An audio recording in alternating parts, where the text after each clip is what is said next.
Baik bosku, untuk saat ini saya sudah berada di boothnya Mitsubishi Fuso.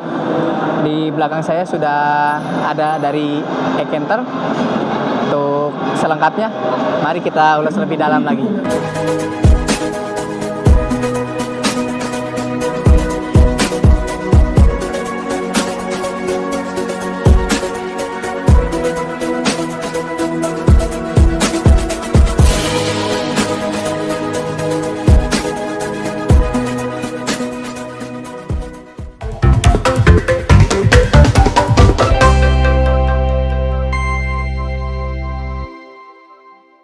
Kita sudah berada di bagian sisi kiri.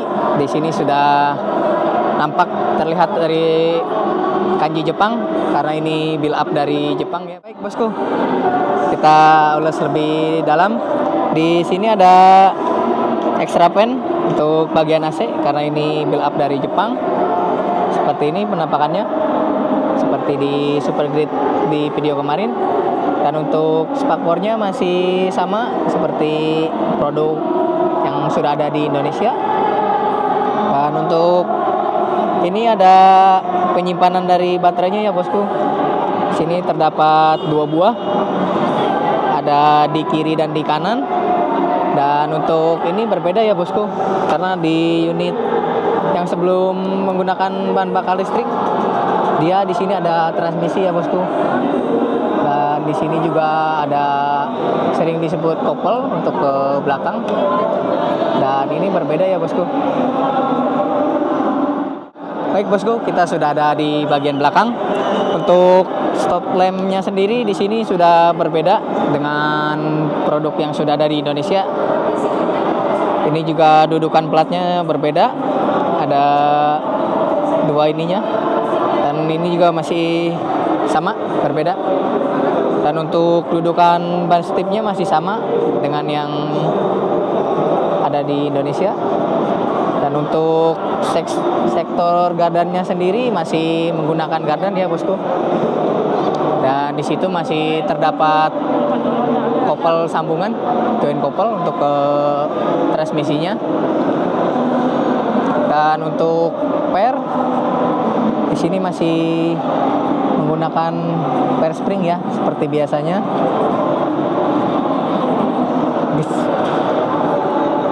Dan di sini terdapat aki atau baterai. Di sini unit build up dari Jepang ini menggunakan ban low profile ya bosku. Untuk ukurannya 215 ring 17.5 ya bosku. Jenis radial tubeless. Peleknya sendiri ini ring 17.5. Jadi berbeda dengan unit lokal yang sudah ada di Indonesia. Untuk baut sendiri masih sama. Di sini 1, 2, 3, 4, 5, 6. Masih menggunakan 6 baut. Di sisi sebelah kanan, di sini juga masih terdapat penyimpanan baterai. Ada 2 buah. Dan untuk ini untuk charging baterainya ya bosku. Di sini ada colokan untuk proses chargingnya, ada 2 pilihan nanti pas charging dan biasa ya. Bagian sisi depan untuk lampunya sendiri masih menggunakan polham jenis biasa ya bosku. Hanya saja ada action seperti ini grillnya sudah modern. Dan untuk lampu sendiri masih sama dengan yang sudah ada di Indonesia. Dan untuk bumper sendiri di sini sudah berbeda. Ada covernya, tidak full dari material metal.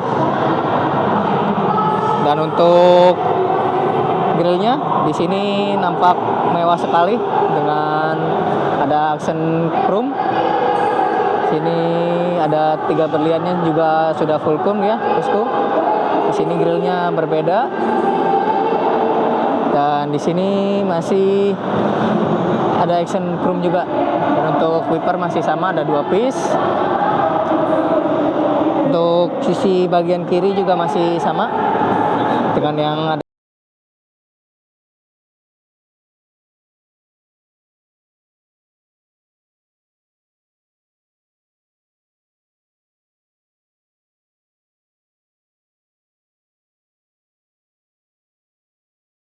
Halo YouTube dan bosku-bosku semuanya. Sekarang saya sedang berada di Gias 2022. Di belakang saya sedang berlangsung test track mobil dan saya juga ingin ikut serta. Ikutin terus videonya.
Untuk saat ini kita langsung saja ikut test drive, tetapi untuk kali ini kita didampingi langsung dengan Karaga nanti selaku drivernya. Untuk selengkapnya ikuti terus videonya.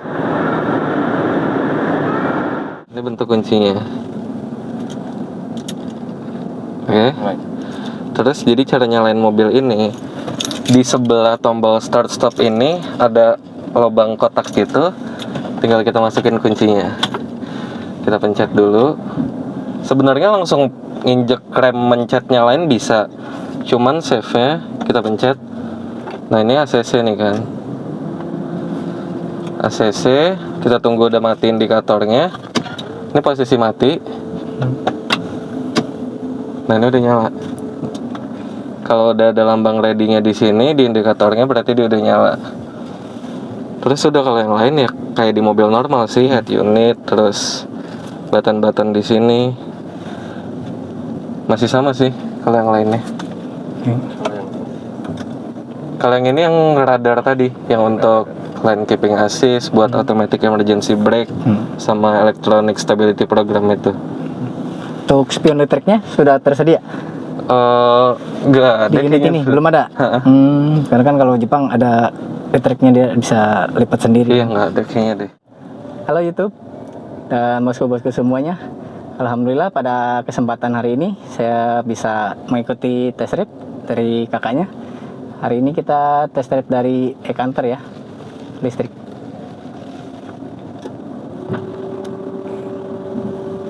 Berarti kedap suara ya dari biasanya ya?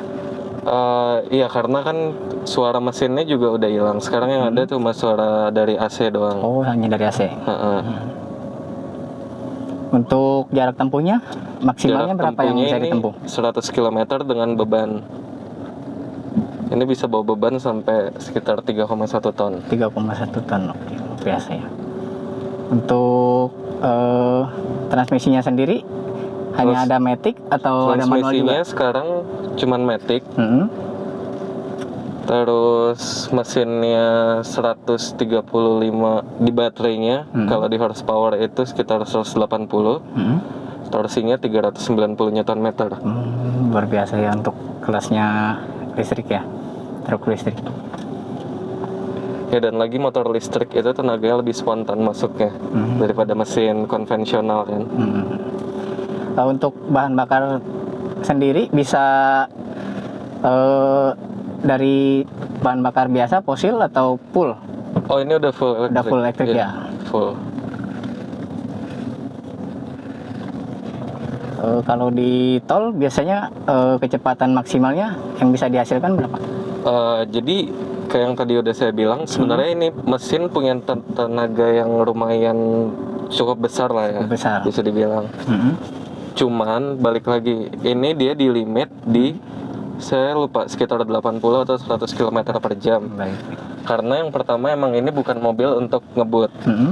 Kan? Yang kedua, baterai itu walaupun dia udah punya cooling system, dia tetap berbahaya kalau misalkan dia overheat. Jadi harus di limit memang. Oke. Untuk fiturnya sendiri ada apa aja sini Kak? Boleh dijelaskan? Baik. Bosku-bosku semuanya. Jadi perbedaan sama yang biasa ya. AC, Terutama AC. transmisi udah Transmisi, pasti. ya, sudah matic. Head unitnya. Terus di generasi setelah ini ada alatnya. Jadi ini radar, ini buat warningnya ke kita. Dia ada teknologi yang kayak line keeping assist, terus automatic emergency brake, sama electronic stability program. Baik. Untuk cruise controlnya sudah tersedia atau belum? Kalau saya baca sih belum ada ya. Sementara ini belum Cruise ada. control. Baik. Yang ini belum ada, yang setelah ini pun belum ada. Karena kan untuk build up Jepang kan biasanya ketika kita on itu kan muncul perhatian gitu ya untuk diperhatikan. Oke. Untuk unit ini ada atau tidak? Muncul gimana tuh maksudnya? Muncul suara misalkan periksa kembali seatbelt-nya atau yang lainnya. Oh paling ya warning yang kayak tadi kalau misalkan dilanggar sedikit kan kayak tadi pintu nggak kenceng aja suaranya, ada sensornya. sebesar itu kan. Baik. Terus kalau kita ngidupin mobil biasanya tuh pertama-tama kan ada ACC tuh ada sebelum ACC. kita ngidupin mesin. Ini suara ACC-nya lumayan besar lah. Besar. Jadi biasanya kita ngidupin mesin, pencet ACC, terus kita tunggu lihat dulu tuh indikator airbag-nya mati, terus suara ACC udah mati baru kita nyalain kan. Baik. Untuk kunci sendiri untuk yang ini udah manual atau udah full elektrik juga? Ini elektrik. Udah full elektrik. Elektrik kuncinya. dengan start stop button. Baik. Untuk kamera parkirnya sudah tersedia? Di sini belum. Oh, sini belum. Di sini belum ada. Karena mungkin ini unit test ya. Untuk kedepannya mungkin bisa lebih tersedia lagi. Setelah Ya? ini.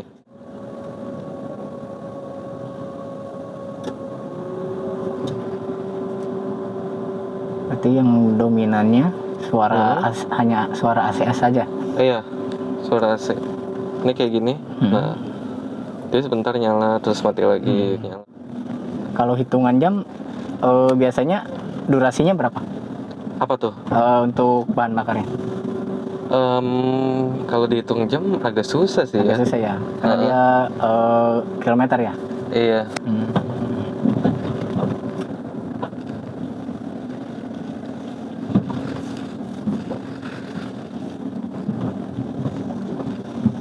Tapi kalau untuk pemakaian dalam kota satu harian sih aman. Aman ya, satu kali charger aja.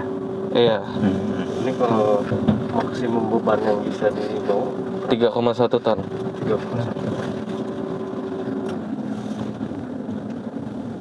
Itu juga Jepang. Ini Jepang.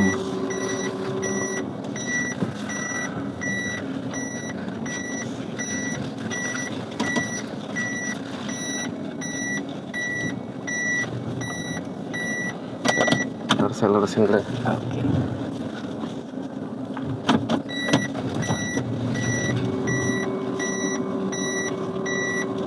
Untuk ini kosong. Laci juga. Ini semua di atas ini paling.